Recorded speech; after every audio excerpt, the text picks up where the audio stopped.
नमस्कार, मेरा नाम ज्ञानेश्वर है और आपने देखना शुरू किया है लाइव सिटी। मेरे साथ न्यूज रूम में है एनडीए गठबंधन में शामिल हम पार्टी के राष्ट्रीय अध्यक्ष और बिहार सरकार के मंत्री संतोष सुमन मांझी जी। संतोष जी, स्वागत है आपका। जी, आपको भी बहुत धन्यवाद। आप बीच चुनाव में वक्त निकाल पाए हैं, इसके लिए आपके प्रति आभार। पूरा बिहार आप घूम रहे हैं। जीतन राम मांझी जी का चुनाव भी आपने लड़ा, आपके पिता हैं गया में, और पहले चरण में ही चुनाव संपन्न हो गया था।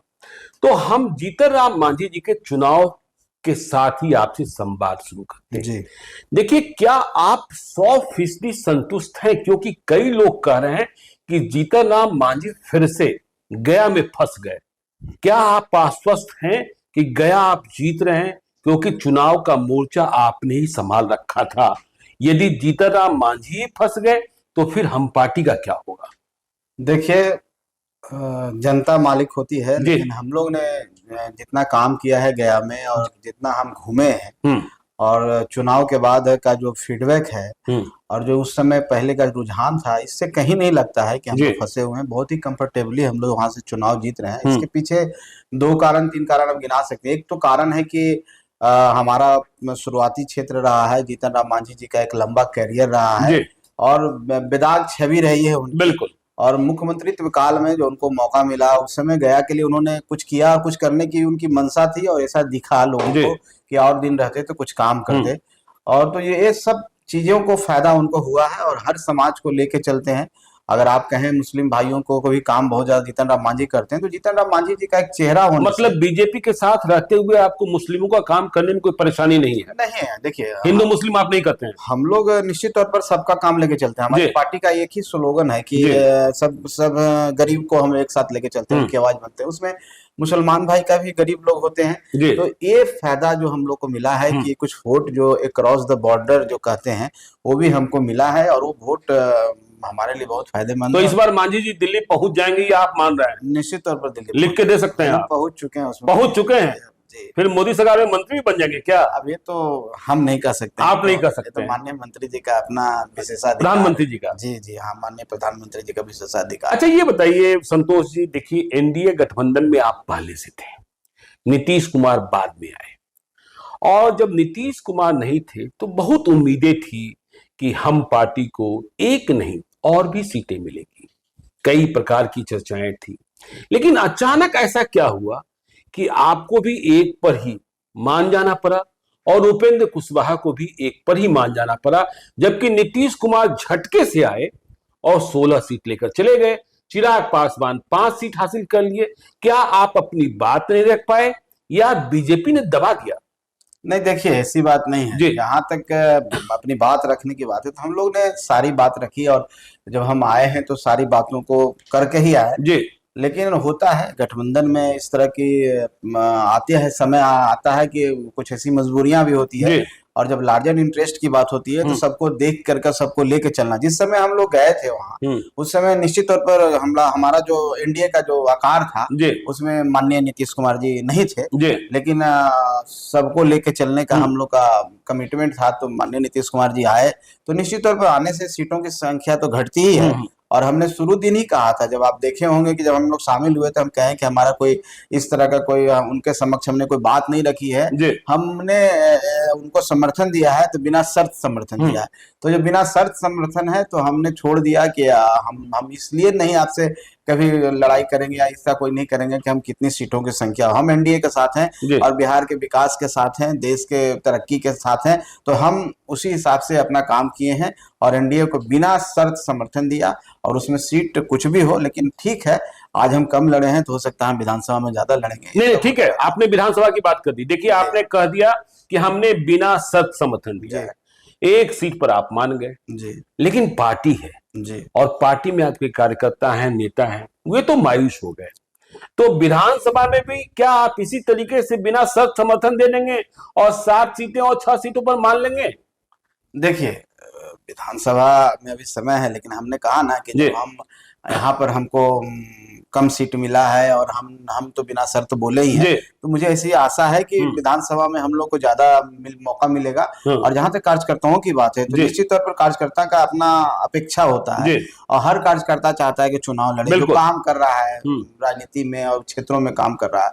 और कितना भी सीट मिलता है तो कार्यकर्ता बेचारे को संतुष्ट नहीं कर पाते हैं, लेकिन उसी में हम लोग मिला जुला के चलते हैं। तो कम से कम कितनी सीटों का आप मानते हैं कि विधानसभा में आपकी पार्टी इतनी बड़ी हो गई है कि नहीं इतनी सीटें? तो क्योंकि सिर्फ मांझी की राजनीति करके आप बिहार में राजनीति तो कर नहीं सकते हैं, आपको सभी जातियों को जोड़ना होगा। अच्छी बात है कि जब बिहार में आप दूसरी सीट मांग रहे थे, आपके पिताजी भी कह रहे थे कि अनिल कुमार जो टेकारी के विधायक हैं उन्हें हम मंत्री बनाना चाहते हैं। जी, तो कितनी सीटें विधानसभा? देखिए, एक संख्या अभी के समय में बोलना ठीक नहीं है और अभी हम लोग बोल भी नहीं पाएंगे, लेकिन हम लोग अपनी तैयारी कर रहे हैं और समय आएगा तो निश्चित तौर पर एनडीए के बड़े नेता हैं, सबके समक्ष बातें होंगी और हम समझते हैं कि जो हमारा वोट बैंक है, हमने जो काम किया उस आधार पर निश्चित तौर पर मिलेगा। इसलिए अभी उस बात को अभी हम लोग चुनाव नहीं कर सकते हैं, अभी हम लोग चुनाव में है, चुनाव में चर्चा, लेकिन 2020 से अधिक मिलेगा ना? जी, निश्चित तौर पर हम लोग 2020 से अधिक कोशिश करेंगे। चलिए, जीतन राम मांझी जी दिल्ली चले जाएंगे, 4 जून को नतीजा आएगा, इमामगंज की सीट खाली हो जाएगी। परिवार से कार्यकर्ता, अब देखिए हम लोग अभी तक तो इस बात को सोच नहीं रहे हैं, 4 तारीख के बाद इस पर सोचेंगे कौन सूट बैठता है, कौन सही है। और हमारी तो इच्छा है कि कोई कार्यकर्ता ही चुनाव, कौन कार्यकर्ता लड़ेगा इसका तो अभी हमने कभी इस पर कोई समीक्षा नहीं की है, लेकिन 4 तारीख के बाद जब स्थितियां स्पष्ट हो जाएगी उसके बाद हम लोग इस पर चर्चा करेंगे। चलिए ठीक है, 4 तारीख के बाद चर्चा करेंगे। अब आते हैं बिहार के चुनाव पर। बिहार में 6 चरणों का चुनाव तो खत्म हो चुका, 7वां चरण 1 जून को पूर्णाहुति होनी है। 32 सीटों पर चुनाव संपन्न हो चुके हैं। क्या आपको लगता है कि 2019 का नतीजा 40 में 39 दोहराने जा रहा है? क्योंकि कहा यह जा रहा है कि नीतीश कुमार के आने से ताकत तो मिली, लेकिन वोट बैंक में इतना डेंट है, एनडीए का वोट बैंक बिखर गया। लालू यादव ने जाति का कार्ड ऐसा खेला कि एनडीए घटती हुई दिखाई पड़ रही है और 40 में 40 और 40 में 39 तो नहीं दिखाई पड़ रहा है। देखिए, कुछ परसेप्शन सेट किए जाते हैं और ऐसा नहीं है। माननीय नीतीश कुमार जी इतने दिनों से मुख्यमंत्री हैं और उन्होंने इस राज्य के लिए काम किया है और एक वर्ग का, पूरे बिहार के सभी लोगों का भी उनके प्रति समर्थन है, उन पर विश्वास लोग अब भी विश्वास है कि घटा है? निश्चित तौर पर विश्वास है और हम समझते हैं 4 तारीख को आप देखेंगे कोई चीज हमने तो अपना परफॉर्मेंस 100% नहीं कहकर समझे बेस्ट दिया था, 39 40 में 39 भी बहुत बड़ा होता है और हम समझते हैं उसी के आसपास हम लोग इस बार भी रहेंगे, उसी के आसपास रहेंगे, निश्चित आसपास रहेंगे और वो 40 भी हो सकता है, 38 भी हो सकता है। हम एग्जैक्ट कोई भविष्यवक्ता नहीं है कि आज एग्जैक्ट कर दें, लेकिन हम इतना जानते हैं कि हमारा प्रदर्शन उसी तरह रहेगा जो पिछला बार रहा था। और इसलिए हम कह रहे हैं कि हम लोग घूम रहे हैं, जो हमारा जो गरीब वोटर है, खास करके पिछड़ा, अति पिछड़ा, दलित और सब वोटर है, सब इंटैक्ट है माननीय हमारे नीतीश कुमार जी के प्रति, जीतन राम मांझी के प्रति और आदरणीय नरेंद्र मोदी, जिनको हम लोग प्रधानमंत्री, तीसरी बार प्रधानमंत्री बनाने जा रहे हैं, जो उन्होंने काम किया है गरीबों के लिए, जो स्कीम है गरीबों के लिए। और गाँव में हम जाते हैं, खास करके हम लोग तो उन लोग गरीब के पास जाते हैं जहाँ उनको पता है कि वो बोल रहे हैं कि नहीं, हमको प्रधानमंत्री जी ने अनाज देने का काम किया और भी बहुत सारी चीजें वो दे रहे हैं, आयुष्मान कार्ड की बात है, तो ये सब है लोगों नहीं। अनाज आयुष्मान की बात तो आप कर लेते हैं, लेकिन बिहार में एक बड़ी लड़ाई है, नौकरी की लड़ाई। कि नौकरी किसने दी? आप तब भी मंत्री थे और आज भी मंत्री हैं, तो नौकरी तेजस्वी यादव ने दी कि नौकरी नीतीश कुमार ने दी? और दूसरा सवाल, नीतीश कुमार नहीं आते तो एनडीए की सीटें क्या 2020 रहती? अब देखिए, वो हाइपोथेटिकल क्वेश्चन है, वो उस पर आते नहीं आते। आज जो है, आज जिस स्थिति में हम लोग है, एनडीए का जो आकार है उस पर हम बात करें। उस समय आते नहीं आते वो अलग विषय था और उसकी तैयारी अलग थी, लेकिन आज हम जान रहे हैं कि हम इंटैक्ट हैं और एनडीए मजबूत है बिहार में। बाहर से विपक्ष का काम है कि अपने बारे में बोलना, भ्रम फैलाना, क्योंकि उनको भी वोट लेना है। अगर वो बोल देंगे कि हम नहीं जीत रहे हैं तो कौन उनके पीछे जाएगा? तो वो सब होता रहता है। हम समझते हैं कि एनडीए की ताकत पहले से भी बढ़ी है और वोटर सब एक हैं। हम नौकरी किसने दी? देखिए, अब एक तो आप माननीय पत्रकार हैं, इतना बड़ा आपका सब सेटअप है और आपके यहाँ से कोई निकल के कहे कि हम ही इस लाइव सिटी को आगे बढ़ा दिए, तो वो सब अतिशोक्ति। अब वो बात करना हम समझते हैं कि बचकाना हरकत है। अब माननीय मुख्यमंत्री हैं, उनके अंडर में सारे लोग हैं, मंत्री सब उनके प्रिविलेज, मतलब नौकरियों का श्रेय नीतीश कुमार को जाता है। निश्चित तौर पर सरकार को जाता है। सरकार ने कलेक्टिव रिस्पॉन्सिबिलिटी सरकार को किया, उस रिस्पॉन्सिबिलिटी के अंदर हम भी अकाउंटेबल हैं एज ए मिनिस्टर। हम एक कहते हैं कि हमने दी तो ये अजीब सा बात होता है, ये अपरिपक्वता नहीं नजर आता। अपरिपक्व लोग ऐसे बोल सकते हैं। मतलब आप कह रहे हैं कि तेजस्वी यादव अभी भी अपरिपक्व है? निश्चित तौर पर अगर अपरिपक्व होते हैं तो इस तरह की बात नहीं करते। अब कल देश में एक नाम है नरेंद्र मोदी, और कोई मिनिस्टर आके कह देंगे, उनके कलीग कह देंगे कि हम किए, नरेंद्र मोदी जी कुछ नहीं कहे, तो हंसी ही आएगी आपको ना। तो अब क्या समझते हैं अपने सपोर्टर, जो उनका सपोर्टर, मतलब अभी तेजस्वी यादव मुख्यमंत्री बनने के लायक नहीं, अभी सीखने की जरूरत है, अभी सीखने की जरूरत। अब आप देख रहे हैं कि प्रचार कर रहे हैं तो केक काट रहे हैं, मछली खा रहे हैं तो दिखा रहे हैं, सब दिखाने की चीज होता है। आपका क्या भोजन है और आपका अपना व्यक्तिगत क्या जिंदगी है। आपको अगर बर्थडे सेलिब्रेट करना है और भाग दौड़ एक रिकॉर्ड सेट करने के लिए 200 मैंने सभाएं कर दी। आप 200 कीजिए, 400 कीजिए, आप बता क्यों रहे हैं, किसको बता रहे हैं केक काट रहे हैं? तो ये सब चीज से लगता है कि अभी परिपक्वता नहीं है। नहीं, आप क्या मानते हैं जिस तरीके से लालू यादव का नाम सामने आते ही एक वर्ग में खौफ पैदा हो जाता है, क्या तेजस्वी यादव का नाम आते भी खौफ पैदा होता है? निश्चित तौर पर जी, उनके युवराज हैं और वही वोटर तो उनका वही है जी। आज भी वही एग्रेशन है। आप देखे होंगे उनकी सभाओं में जाके देखिए किस तरह से लोग हल्ला करते हैं, मंच पर किस तरह से अव्यवस्था रहता है। तो कहीं ना कहीं लोगों को डर होता ही है। हरिहर गमछा एकदम निश्चित तौर पर वो एक नैरेटिव सेट कर दिए हैं कि हरिहर गमछा घुमा रहे हैं कि हम कर लेंगे, या भी वो बोल रहे हैं कि हम कुछ हमको होगा तो बिहार में ये कर देंगे। मतलब बहुत सारी बातें जो मैं नहीं बोल। लेकिन क्या प्रधानमंत्री को यह कहना चाहिए था कि भाई जेल जाने का वक्त आ गया है? क्या वो ईडी के मालिक हैं, इन्वेस्टिगेटिव एजेंसी के मालिक हैं, जो उन्होंने भविष्यवाणी कर दी? काम तो स्वतः जांच एजेंसियों का था। प्रधानमंत्री को तो यह कहना नहीं था। माननीय प्रधानमंत्री जी को मिस इंटरप्रेट कर रहे हैं। माननीय प्रधानमंत्री जी ने ये बोला कि जो भ्रष्टाचारी है, जो भ्रष्टाचार किया है और जो बिहार में नौकरी के बदले जमीन, जो जमीन लिया है, उनको हम 4 तारीख के बाद उनका फैसला होगा और उन पर कार्रवाई होगी। इसका ये मतलब नहीं है कि उन्होंने किसी एक आदमी का नाम लिया। जो उसमें संलिप्त होंगे तो निश्चित तौर पर जो होंगे उनको अपना इशारा समझ जाते हैं, इशारा समझ करके वो अपना रिएक्शन देते हैं। आपकी पार्टी की विशेष पकड़ मगध, शाहबाद और इस इलाके में है, तो आपने कह दिया गया तो जीत रहे हैं, जहानाबाद जीत पाएंगे आप? बहुत नाराज हैं लोग। देखिए, और जहानाबाद के तो आप वोटर भी होंगे हमारे हिसाब से। मखदुमपुर के पिताजी तो वोटर होंगे ही होंगे। नहीं, हम लोग पूरे परिवार मखदुमपुर के ही वोटर। नहीं, हम लोग अतरी विधानसभा जी, और अतरी विधानसभा जहानाबाद में ही आता है। गया जिला के अतरी विधानसभा हम लोग देख रहे हैं। जो जनता है, देखिए, कुछ कहे नहीं, कुछ ऐसा परसेप्शन सेट किया था, परसेप्शन और नैरेटिव सेट किया गया है कि जो हमारे अभी प्रत्याशी हैं चंद्रवंशी वो नहीं मिले हैं, नहीं आए हैं। लेकिन ऐसी बात नहीं है, और कुछ लोगों के द्वारा ऐसा प्रोपेगेंडा क्रिएट किया जा रहा है। हम समझते हैं कि चुनाव में अभी समय है। आप 31 तारीख को 1 तारीख को देखेंगे कि जो लोग हैं जो इस तरह का प्रोपेगेंडा क्रिएट कर रहे हैं वो 5-10% लोग हैं। बाकी जनता जो गांव में रहती है, भूमियार बहुत नाराज है भूमियार। देखिए, जबकि मुख्यमंत्री ने कहा है, अशोक चौधरी के हवाले से यह बात आई है कि 2029 में भूमियार को टिकट देंगे। अब वो किस कंटेस्ट में कहे हैं माननीय अशोक चौधरी जी, मैं नहीं जानता, लेकिन मैं वहां का वोटर हूँ, मैं जानता हूँ।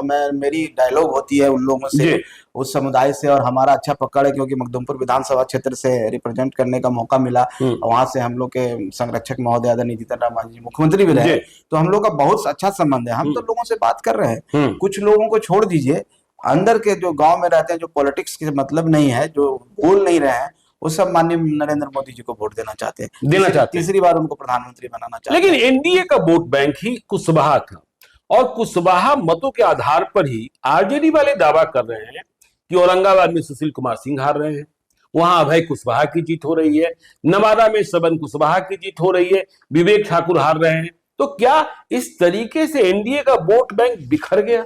कुशवाहा चले ही गए उधर, उपेंद्र कुशवाहा फंस गए हैं। कई लोग आरोप कर रहे हैं कि बीजेपी ने ही फंसा दिया, पवन सिंह को ले आए। 4 तारीख को कहेंगे कि ईवीएम हैक कर लिया गया, ईवीएम हैक कर लिया, वो भी बोलेंगे। तो देखिए, लेकिन देखिए 4 तारीख को जब हम लोग एनालिसिस करेंगे तो देखिए 2 बातें होंगी। वो जीत हार तो एक मत से भी होता है, लेकिन तुलना तो होगी 2019 के नतीजे से कि आप 3 लाख से जीते कि 30,000 से जीते। यदि आप 30,000 से जीतते हैं तो विधानसभा में तो फिर तारे आपको देखने पड़ेंगे। अब देखिए वो मतों का अंतर क्या होगा अभी तो हम लोग कह नहीं सकते हैं, लेकिन हम इतना जानते हैं, इसलिए अपरिपक्व कह रहे हैं कि कुछ वोट किसी भी व्यक्ति को, किसी कम्युनिटी का, किसी समुदाय का 100% कहीं नहीं मिलता है। कुछ वोटें अपने हिसाब से, उनका भी लोकतंत्र में अधिकार है सोचने का, स्वीकार करने का, किसी को स्वीकार करने का, अस्वीकार करने का।